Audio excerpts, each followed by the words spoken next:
Hormuz நீரிணையை கடந்து செல்ல Iran அனுமதி வழங்கியதை தொடர்ந்து முதல் எண்ணெய் கப்பல் மும்பை வந்து அடைந்திருப்பதாக அண்மை தகவல் வெளியாகியிருக்கிறது. இது தொடர்பான கூடுதல் விவரங்களோடு சிறப்பு செய்தியாளர் யோகேஸ்வரன் இணைகிறார். வணக்கம் யோகேஸ்வரன், விவரங்களை வழங்கலாம்.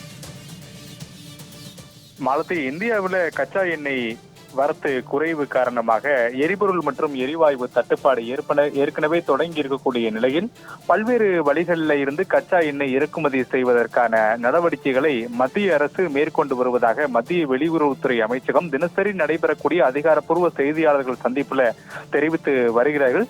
இருப்பினும் ஹார்முஸ் ஜலசந்தி மூடப்பட்டதன் விளைவாக இந்தியாவிற்குள் கச்சா எண்ணெய் கொண்டு வரக்கூடிய கப்பல்கள் நுழைவதில் தொடர் சிக்கல்கள் ஏற்பட்டிருந்தது. இந்த நிலையிலே பல கட்ட பேச்சுவார்த்தைகளுக்கு பிறகாக இந்திய கொடியோடு வரக்கூடிய கப்பல்களை அனுமதிப்பதாக ஈரான் சம்மதம் தெரிவித்ததற்கு பிறகாக மும்பையில் இருக்கக்கூடிய துறைமுகத்திற்கு சரக்கு கப்பல் ஒன்று வந்திருக்கிறது. இந்திய கேப்டனோடு அடங்கி இருக்கக்கூடிய 29 பணியாளர்களோடு இந்த சரக்கு கப்பல் என்பது மும்பை துறைமுகத்திற்கு வந்திருப்பதாகவும் சவுதி அரேபியாவிலிருந்து இந்த கப்பல் கச்சா எண்ணெய்களை கொண்டு வந்திருப்பதாக அதிகாரப்பூர்வ தகவல்கள் என்பது சொல்லப்படுகிறது. அதிலும் குறிப்பாக சில தகவல்களை பதிவு செய்யறாங்க.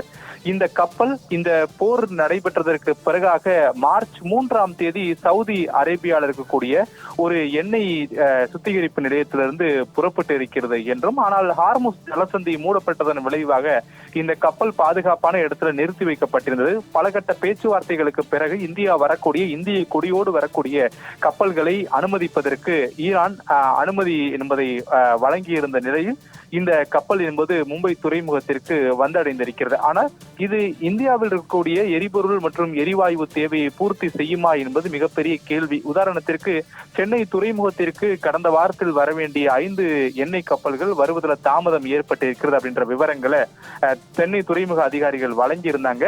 சென்னையில் இருக்கக்கூடிய IOC இந்தியன் ஆயில் கார்பரேஷன்ல சுத்திகரிப்பு செய்யக்கூடிய பெட்ரோல் மற்றும் டீசல் ஒட்டுமொத்த இந்தியாவில் 3-5% மட்டுமே பூர்த்தி செய்ய முடிகிறது. இப்படி 5 கப்பல்கள் வந்தால் அவ்வளவுதான் பூர்த்தி செய்யக்கூடிய நிலையில ஒரே ஒரு கப்பல் மட்டுமே தற்போது சவுதி அரேபியாவிலிருந்து இந்தியாவினுடைய மும்பை துறைமுகத்திற்கு கொண்டு வரப்பட்டிருக்கிறது. இருப்பினும் மத்திய அரசினுடைய அடுத்தடுத்த கட்ட முயற்சியினால் அடுத்தடுத்து வரக்கூடிய மணி நேரங்களையும் வரக்கூடிய நாட்களிலும் இன்னும் கச்சா எண்ணெய்களை கொண்டு வரக்கூடிய கப்பல்கள் அதிக எண்ணிக்கையில வரும் என்று மத்திய வெளியுறவுத்துறை அமைச்சக அதிகாரிகள் தெரிவித்திருக்கிறார்கள்.